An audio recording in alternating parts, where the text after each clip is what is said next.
الحمد لله رب العالمين والعاقبة للمتقين ولا عدوان إلا على الظالمين وأشهد أن لا إله إلا الله وحده لا شريك له وأشهد أن محمدا عبد الله ورسوله أما بعد அன்பிற்குரிய சகோதரர்களே, வாரிசுரிமை சட்டத்தொடரில் அல் குர்ஆனில் சொல்லப்பட்டிருக்கக்கூடிய பங்கு முறைகள் என்ன என்பதை சென்ற வகுப்புகளில் நாம் விளக்கினோம்.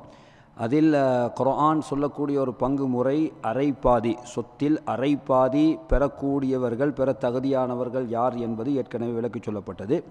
அதே போன்று 4/1 என்ற ஒரு பகுதியை குர்ஆன் சொல்லுது. 4/1 இது யாருக்குரியது என்பதையும் நாம் விளக்கி சொல்லியிருக்கிறோம்.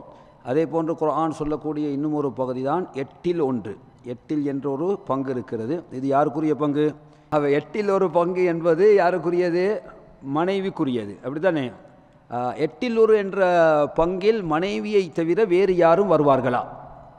மனைவியை தவிர வேறு யாரும் வருவதற்கு வாய்ப்புண்டா 8/1 என்ற பகுதியில்? அப்போ ஒன்லி வைஃபுக்கு மட்டும் என்றே சொல்லப்பட்ட ஒரு பகுதி. பார்த்தீங்களா, அல்லாஹு தாலா குர்ஆனில் ஒரு பகுதியை குறிப்பிடுகின்றான், அது மனைவிக்கு மட்டும்தான், வேறு யாரும் அதில் அவளோடு கூட்டுச்சேரப் போவதில்லை. இப்போ 4/1 பகுதி என்று சொல்லும்போது கணவனுக்கும் ஒரு சந்தர்ப்பத்தில் 4/1 கிடைக்கும். இறந்தவர்களுக்கு பிள்ளை இல்லாவிட்டால் வைஃபுக்கு 4/1, இறந்தவருக்கு பிள்ளை இருந்தால் கணவனுக்கு 4/1, இறந்தவருக்கு பிள்ளை இல்லாவிட்டால் வைஃபுக்கு 4/1, பிள்ளை இருந்தால் கணவனுக்கு 4/1. அப்போ இறந்தவருக்கு பிள்ளை இல்லைன்னு சொன்னால் கணவருக்கு பாதி வந்துடும், மனைவியினுடைய சொத்தில் பாதி கிடைக்கும். அப்போ எனவே 8/1 4/1 பகுதி யாருக்குரியது என்பதை விளக்கி சொல்லியிருக்கோம். அடுத்ததாக குர்ஆன் 3/1 என்ற பகுதியை சொல்கின்றது. அது தாய்க்குரியதும் அதே போன்று தாயின் மூலமாக வந்த சகோதரர்களுக்குரியதும் என்றதை விளக்கி சொன்னோம். அதே போன்று 3/2 என்ற ஒரு பகுதி இருக்குது. மொத்தத்தில் 3/2 அது யாருக்குரியது என்பதும் என்ன சொல்லப்பட்டது. அதில் வரக்கூடிய எல்லாமே பெண்கள் தான். அப்போ 3/2 என்ற பகுதியை நாம் விளக்கி இருக்கின்றோம். அந்த கிளிப்பை நீங்கள் பார்த்துக்கொள்ளலாம். குர்ஆன் கூறக்கூடிய கடைசி பங்கு, மொத்தமே 6 பங்கு முறைகள், 6வது பங்கு தான் 6/1 என்ற பங்கு. 6/1 என்ற பங்கு. இந்த 6/1 என்ற பங்கு யாருக்கு சொல்லப்பட்டிருக்கிறது? 7 சாராருக்கு சொல்லப்பட்டிருக்கிறது. 7 பேர். இப்போ எங்களுக்கு தெரியும், 7 பேர் என்று சொல்லும்போது நாம் ஏற்கனவே படித்தது தான், வாரிசுரிமை சட்டத்தில் மொத்தமே வரக்கூடியவர்கள் 25 பேர் தான். 25 ஆண்கள் 15 பேர், பெண்கள் 10 பேர். ஆண்கள் 15 பேர், பெண்கள் 10 பேர். இந்த 25 பேருக்குள்ளே தான் ஒருவர் மரணித்தால் அவருடைய சொத்து என்ன சுழலப் போகின்றது. அந்த 25 பேருக்குள்ளே தான் அது பகிர்ந்தளிக்கப்பட போகின்றது. சரியா? அப்போ அந்த 25 பேரும் இல்லாட்டி என்ன என்ற சட்டம் எங்களுக்கு பின்னால் என்ன செய்யப்படும், பேசப்படும். சரி, 25 பேர் பெரும்பாலும் 25 யாராவது இருப்பாங்க.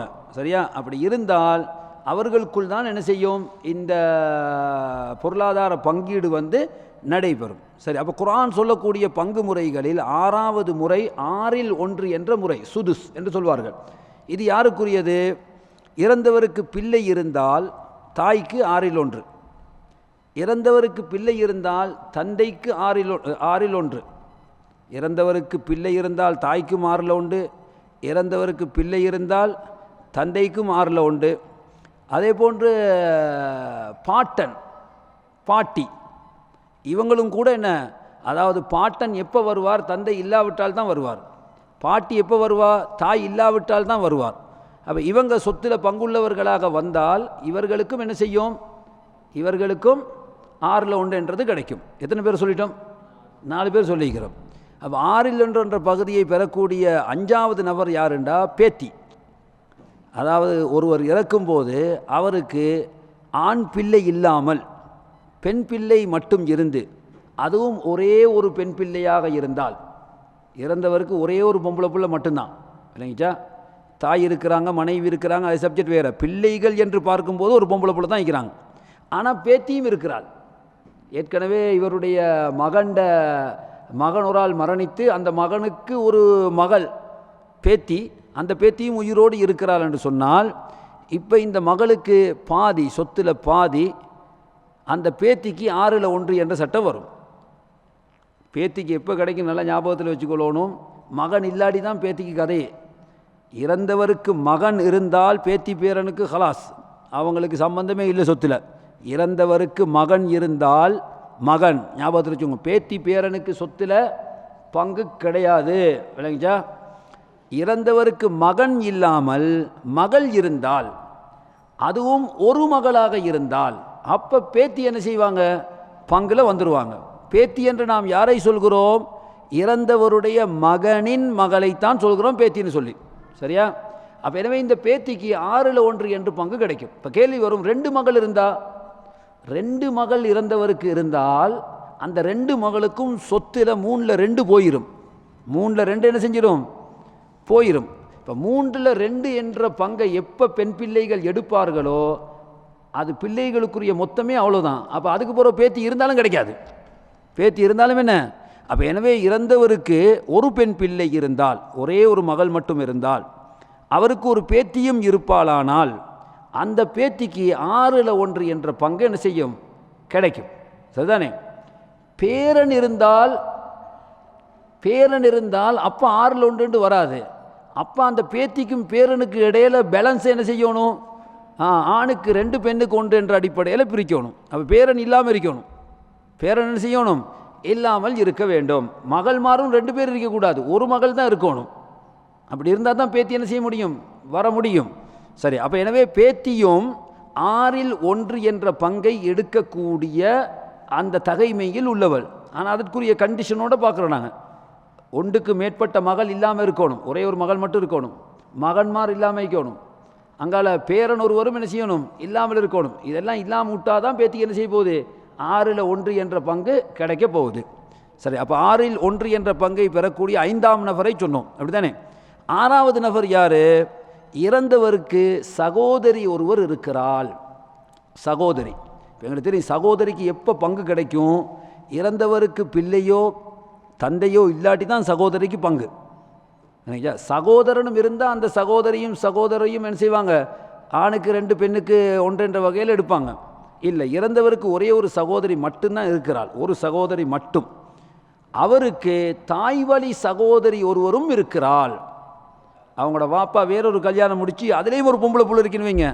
இவரோட வாப்பாவுக்கு இவரும் இவரோட சிஸ்டர் ஒரு ஆளும், இவருக்கு பிள்ளைகளும் இல்லை, வாப்பாவும் மூத்தாயிட்டார். இப்போ இவர் சொத்திருக்கு இவருக்கு, இவர் மூத்தா போகிறனால இவருக்கு ஒரு சிஸ்டர் இருக்கிறாங்க, ஒரு சிஸ்டர். இன்னொரு சிஸ்டருக்கு இவருக்கு டிரெக்டாக இவருடைய சொந்த சகோதரி அல்ல. அது யார்? வாப்பாட வேறு திருமணத்தில் பிறந்த ஒரு பொம்பளை புள்ள. அப்போ தந்தை வழி சகோதரி.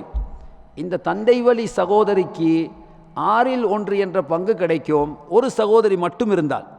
மூத்தானவருக்கு ஒரே ஒரு சிஸ்டர் தான். அப்போ அவருக்கு ஆஃப் கிடைக்கும், அவருக்கு சொத்தில் பாதி கிடைக்கும், ஒரு சிஸ்டர் இருந்தால். இந்த சிஸ்டரோட இன்னொரு சிஸ்டரும் வாரா. இந்த சிஸ்டர் யாருண்டா? டிரெக்டாக சொந்த சகோதரி அல்ல, தந்தை வழி சகோதரி. வாப்பாவுக்கு வேறு கல்யாணம் ஒன்றும் இருந்திருக்குது.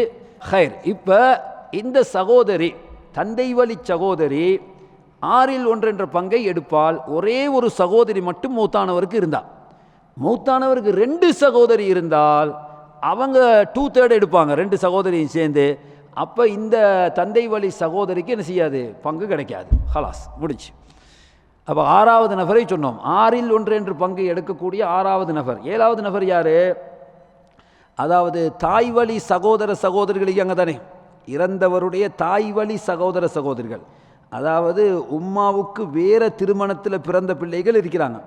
இவருடைய வாப்பாவுக்கு பிறந்ததல்ல, ஏற்கனவே அந்த பெண்மணி திருமணம் முடித்து பிள்ளைகள் பெற்றிருக்கிறாள், பிறகுதான் இவருடைய தந்தையை முடித்தால். அல்லது இவருடைய வாப்பா தான் முதல் கணவர், வாப்பா மூத்தாயிட்டார், உம்மா வேறு திருமணம் முடித்து அதில் பிள்ளைகள் வந்துச்சுன்னு சொன்னால், இப்போ இந்த பிள்ளைக்கு இவருக்கும் சம்பந்தம் என்ன? தாய் வழி சகோதரர்கள் அல்லது சகோதரிகள். இந்த தாய் வழி சகோதர சகோதரிகள் ஒரு ஆள் மட்டும் இருந்தால், ஒரு ஆள் மட்டும் இருக்கிறாங்க, இவர் மூத்தாவுறாரு என்னங்கச்சா, இவருக்கு சகோதரி இருக்கிறாங்க, இவருக்கு தாய் இருக்கிறாங்க, மனைவி இருக்கிறாங்க, அதெல்லாம் கொடுத்த பிறகு இப்போ இவங்களும் இருந்தால், யார்? தாய் வழி சகோதரர் ஒருவர் இருக்கிறார் அல்லது சகோதரி ஒருவர் இருக்கிறார் என்றால் ஒரு ஆளாக இருக்கணும். 2 பேராக இருந்தால் சட்டம் மாறிடும் இல்லைங்களா? ஒரு ஆள் மட்டும் வருகின்ற போது 6/1 என்ற பங்கு அவளுக்கும் உண்டு.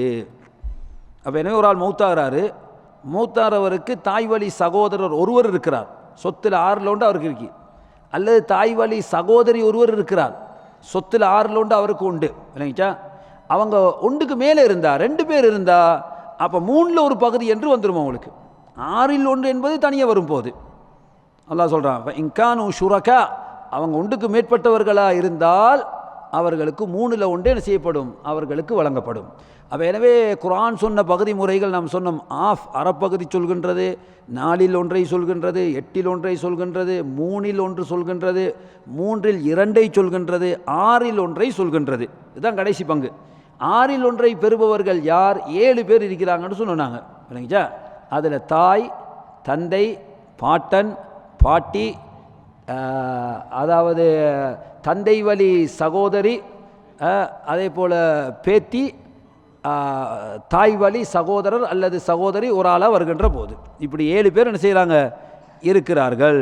எனவே சகோதரர்களே, இந்த சொத்து பாகப்பிரிவினை சட்டம் இன்றைக்கு உலகத்தில் விசேஷமாக எமது நாடுகளில் ஒரு ஆள் மூத்தா போனால் இந்த கணக்கெல்லாம் பார்க்குறதும் இல்லை. என்ன நினச்ச மாதிரி என்ன செய்கிறது, சமயத்தில் பிரித்து கொடுத்துருவாங்க, சமயத்தில் பிரித்து கொடுக்குறதே இல்லை. எத்தனையோ பிள்ளைகளுடைய சொத்துக்களை சமயத்தில் தாய் அறிவில்லாமல், சமயத்தில் சகோதரர்கள், மூத்த சகோதரர்கள் தம்பிமாருடைய தங்கச்சிமாருடைய சொத்துக்களை பிரித்து கொடுக்காம என்ன செய்கிறாங்க, அவங்க பிளாக் பண்ணி வச்சு கொண்டு இருக்கிறாங்க. இதெல்லாம் பெரிய அநியாயங்கள். அல்லாஹ் இதை அநியாயம் என்றே சொல்கின்றான். இது அல்லாஹ்வுடைய சட்டம். இதை நீங்கள் மீறினீங்க என்று சொன்னால் என்ன, அப்போ உங்களுடைய சகோதரர்கள் சகோதரிகள் சிறுவர்களாக இருந்தால் அவங்களோட பணத்தை, வாப்பா விட்டுட்டு போன சொத்தை பாதுகாத்து அவங்க பெரியவர்களாக ஆன பிறகு அவர்களிடம் ஒப்படைப்பது உங்களுடைய கடமை. இதை நீங்கள் சரியாக செய்யலண்டா அனாதையினுடைய சொத்தை சாப்பிட்ட குற்றத்துக்கு ஆளாவீர்கள். அல்லாஹ் என்ன சொல்கிறான், இன்னல்லதீன யஅகுலூன அம்வாலல் யதாமா, அனாதைகளுடைய பொருளாதாரத்தை யார் சாப்பிடுவாரோ, இன்னமா யஅகுலூன ஃபீ புதூனிஹிம் நாரா, தங்களுடைய வயிற்றில் நெருப்பைத்தான் சாப்பிடுகிறார்கள், வஸயஸ்லௌன சஈரா, நரகில் தான் இவர்கள் நுழைவார்கள். இப்போ அனாதையுடைய சொத்துன்னு சொல்லும் போது எல்லாருக்கும் டக்குன்னு மீட்டரில் ஓடுறது இந்த அனாதை இல்லங்களை. அந்த அனாதை இல்லத்தில் ஓட தம்பி சமயத்தில் அனாதையாக இருப்பான், உன் தங்கச்சி சமயத்தில் என்ன செய்யலாம், அனாதையாக இருக்கலாம். வாப்பா மூத்தா போகிற நேரம் அவங்கெல்லாம் சின்ன பிள்ளைகளாக இருந்தால் யார், அவங்களாம் அனாதைகள் தான். அப்போ வாப்பா சொத்தை விட்டுட்டு போனால் அதை பாதுகாக்க அந்த பிள்ளைகள் பெருசான பிறகு கையில் குடைக்கிறது நானோட கடமை, தாயுடைய கடமை, பிள்ளைகளுடைய கடமை. அதில் ஏதாவது சுரண்டினால் யாருக்கு தெரியும், அவனுக்கு சப்ஜெக்டே தெரியாது. அவன் பெருசாகின பிறகு வாப்பா எவ்வளோ விட்டார் என்ன விட்டார் என்ற ஒன்றுமே அவனுக்கு தெரியாது. நானே என்ன செஞ்சிட்டாரு, எல்லாத்தையும் அப்படியே அபகரித்து தண்டை பேருக்கு மாற்றி, ஏன்னா நானும் மைனியும் சேர்ந்து பெரிய ஒரு கேம் ஒன்று என்ன செஞ்சிட்டாங்க, அமைச்சிட்டாங்க. யாருக்கும் தெரியாது. அல்லாஹ் விடுவானா? அல்லாஹ் விட மாட்டான். அல்லாஹ் சொல்கின்றான், அனாதையின் சொத்தை சாப்பிடுபவன் தன் வயிற்றில் நெருப்பை சாப்பிடுகின்றான். வஸயஸ்லௌன சஈரா, அவர்கள் நரகம்தான் செல்வார்கள். ஏன், எந்த உடம்பு ஹராமால் வளர்க்கப்படுமோ அதற்கு தகுதியான இடம் நரகம்தான் நபி சொன்னாங்க. ஹராமால் வளர்க்கப்படக்கூடிய உடம்புக்கு தகுதியான இடம் சொர்க்கம் அல்ல சொன்னாங்க, நரகம்தான் அதற்கு தகுதியான இடம். எனவே நரகத்தை அவர்கள் என்ன செய்வார்கள், அனுபவித்தே தீருவார்கள். அல்லாஹ் பாதுகாக்க வேண்டும். சுப்ஹானக அல்லாஹும்ம வபிஹம்திக அஷ்ஹது அல்லா இலாஹ இல்லா அன்த அஸ்தக்ஃபிருக வ அத்தூபு இலைக்.